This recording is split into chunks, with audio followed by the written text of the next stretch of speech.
Приветствую, друзья! Наступательные действия русской армии продолжаются, и, собственно, несмотря на различные заявления о том, что скоро встретится Владимир Владимирович с Трампом, и на следующей неделе они что-то глобальное решат и так далее, мы видим, что русская армия просто, знаете, как каток, медленно, но уверенно все-таки продвигается вперед, и, конечно, параллельно с этим просто жгут очень большое количество натовской различной бронетехники, и, конечно же, все это дело сейчас в больших количествах появляется в социальных сетях, и можно наблюдать за этой войной фактически в режиме онлайн. При этом работает очень активно тактическое наше российское ПВО и просто массово уничтожает в прямом смысле слова натовские разведывательные дроны тактического уровня. И на кадрах можно заметить, как различные эти натовские дроны просто уничтожаются конкретно операторами российских дронов Рубикон. И это, знаете, уже можно сказать стандарт качества с учетом возможностей нашей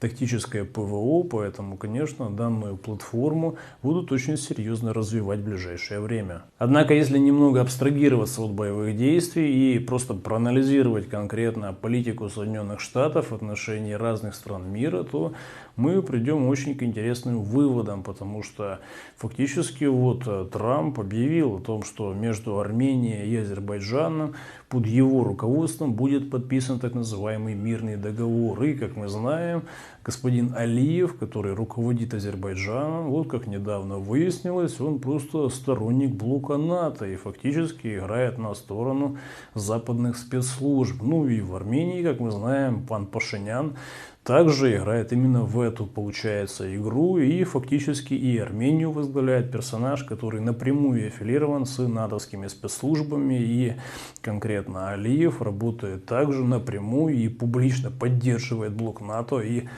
конечно же, натовскую частную военную кампанию ВСУ и Зеленского. Поэтому с учетом этих раскладов не случайно Трамп именно запланировал такого формата так называемый мирный договор. Речь пойдет в первую очередь, конечно, про Зангезурский коридор, который фактически должен воссоединить Азербайджан, потому что часть Азербайджана, собственно, находится на очень большом удалении, и кроме как через Армению или через территорию Ирана, туда азербайджанцам попасть крайне проблематично. И поэтому проблема Зангезурского коридора, она по умолчанию, знаете, десятилетиями просто существует, и очень, знаете, не просто ее решить, потому что здесь очень много есть геополитических нюансов, за которые, конечно же, никто не говорит. И сейчас, конечно, с точки зрения США, там этот Зангезурский коридор хотят просто передать собственно, аренду Соединенным Штатам Америки, чтобы этот коридор назывался коридором Трампа, и таким образом Азербайджан будет, так сказать, воссоединен через этот коридор,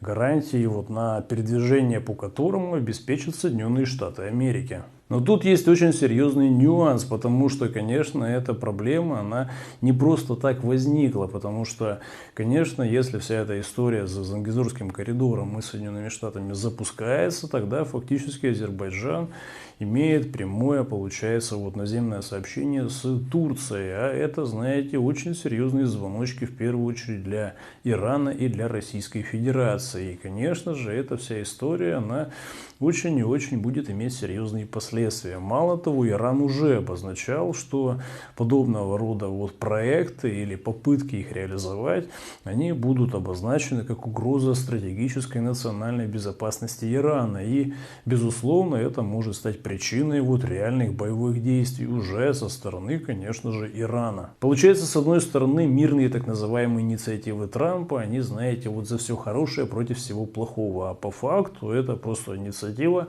направленная на то, чтобы Иран фактически начал воевать с Азербайджаном. И, конечно, эта вся история обусловлена тем, что если подобного рода проект Трампа все-таки будет реализован, то тогда амбиции Турции и Эрдогана в отношении создания некого такого туранского проекта, они будут иметь место. И, собственно, когда будет сухопутный коридор, это вполне реалистичная история. И, конечно же, это будет началом для обнуления суверенитета Армении, что, конечно же, Российской Федерации, мягко говоря, не очень выгодно, как и Ирану. И поэтому сейчас такие попытки Трампа в первую очередь направлены на то, чтобы там в регионе началась война, потому что ослабление Ирана очень выгодно режиму Нетаньяху и, конечно же, Соединенным Штатам Америки, которые фактически вот недавно воевали с Ираном и очень серьезно пострадали от конкретно иранских ракетных атак по территории Израиля. При этом Иран, кстати, обозначал публично свою позицию и ни от кого не скрывал, что это их национальный интерес, чтобы все-таки там, в Зангезурском коридоре, все было не так однозначно и конкретно, вот, чтобы каких-то вот гарантий на вот воссоединение вот с территории Турции через вот сухопутный коридор, чтобы эта вся история была на определенном уровне вот движения. И поэтому сейчас, конечно, такие действия Трампа будут очень серьезно перестраивать вот логику безопасности в регионе. И, конечно, все это напрямую касается Российской Федерации, потому что из ОДКБ Армения еще не вышла. Ну и, собственно, это, конечно же, там будет очень серьезная история в ближайшее время. Индия, кстати, тоже очень с опаской смотрит на подобного рода процессы. Именно поэтому Индия вообще рвет отношения с Соединенными Штатами. И уже отменена поездка министра обороны Индии в США. Также уже заблокированы и отменены полностью все различные вот контракты с американскими военными корпорациями. Ну и, естественно, с Владимиром Владимировичем, премьер Индии, на созвоне, в первую очередь, конкретно и по вопросу натовского недорейха, ну и, конечно же, по Зангезурскому коридору, который касается также и его стабильности в регионе. При этом сейчас на поле боя фактически решаются все международные вопросы, и поэтому не случайно ВПК России в этом плане очень активно развивается. Вот, например, на базе вот наземного дрона сделали фактически вот платформу для запуска дронов на оптоволокне. И это, конечно же, история, она четко свидетельствует, насколько сейчас дроны на оптоволокне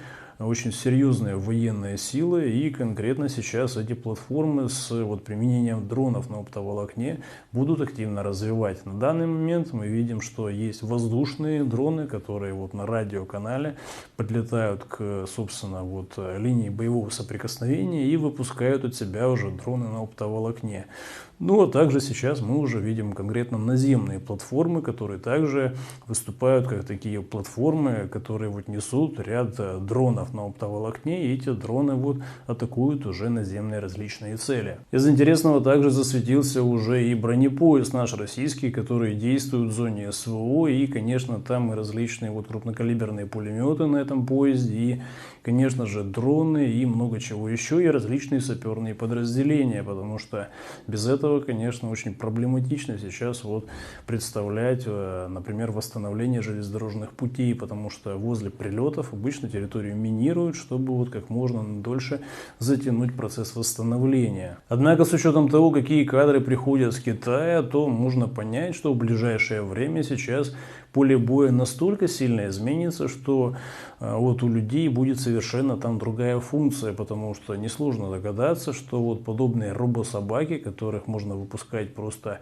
тысячами в день, они могут нести просто очень большое количество, например, противотанковых мин ТМ-62 или какое-то еще другое взрывчатку, и таким образом эти робособаки могут фактически забегать в любой блиндаж, укрепрайон или там бункер натовской ЧВК ВСУ, и не только. И, естественно, эта вся история уже будет в первую очередь обусловлена тем, что каким-то образом спасение вот этих робособак фактически в ближайшем таком обозримом будущем особо просто не существует, с учетом того, что преодоление препятствий для этих собак — это просто, вот знаете, дело техники, и делается это просто молниеносным образом. Несложно догадаться, что в ближайшем будущем штурмовые действия будут выглядеть совершенно по-другому. В первую очередь, условно, десяток или несколько десятков или сотни робособак камикадзе просто атакуют позиции вот натовской ЧВК ВСУ. Потом, собственно, за этими робособаками камикадзе будут идти, собственно, те же робособаки, только уже с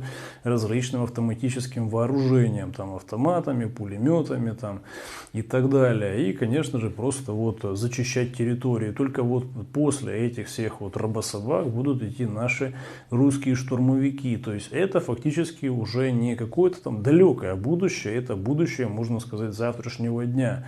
Потому что на поле боя подобного рода технологии будут применяться очень и очень очень быстро. И заводы по производству подобного рода робособак, причем в тысячах в день, конечно же, сейчас России нужны просто как воздух. Естественно, нельзя забывать еще и про такие аргументы нашего российского ВПК, которые неоспоримы. Это, конечно, ядерное оружие, причем способы его доставки, это очень важно. И ракета «Буревестник» с ядерным двигателем, которая имеет неограниченный радиус действия, фактически может несколько раз просто Землю облететь.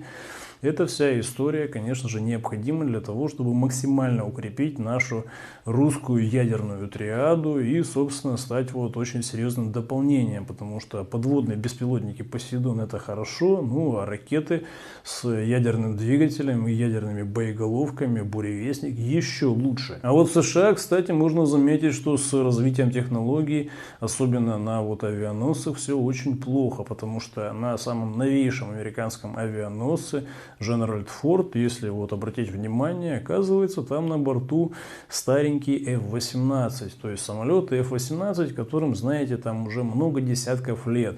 Ну, эти самолеты, которые, казалось бы, идут им на смену, то есть истребители F-35 с вертикальным взлетом и посадкой, именно эти самолеты должны находиться на вот борту авианосца, но их, очевидно, нет. А это означает, что эти самолеты просто технически не готовы к тому, чтобы применяться в реальной войне. Ну и поэтому просто вынуждены американцы использовать на своих новейших авианосцах свои старые истребители F-18. На этом, друзья, у меня все. Выводы, конечно, делайте сами, а также ни в коем случае не подписывайтесь ко мне на телеграм-канал, потому что там всегда больше интересного, нежели в видеоформате. Ну и на всякий случай, для тех, кто рискнет, ссылка в описании под этим видео. Ну и, собственно, до скорого.